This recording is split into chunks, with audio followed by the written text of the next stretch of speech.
Бұл сияқты нәзік жаның керемет сезім боласы, иә. Ал енді қарғамен дос болса не болады дейді? Одан өтендіш. Кімнің досы бар? Кім досына сене алады?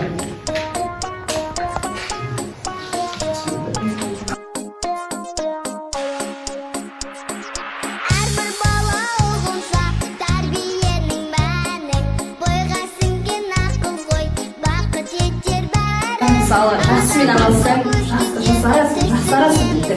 Ал егер жаманмен аралассаң, Жарайқан сөздерінің мәнін, бар байлығым тәрбие, нар байлығым тәрбие, тәрбиемен сіңеді бойға біткен әркие.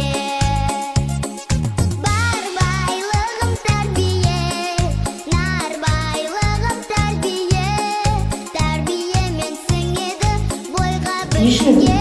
Манағы интернетте керекті мәліметтерді, жаңа мәліметтерді алу үшін. Ал біздер жаңа мәлімет Тәрбиемен туыстар, ақыл-ой мен сана, тәртіп болса болмайды, тірлігіміз шала. Өткендерді Осы бізде мынандай бар ғой, бірінші баланы әрдайым ата-енеміз үйретсе, үлкен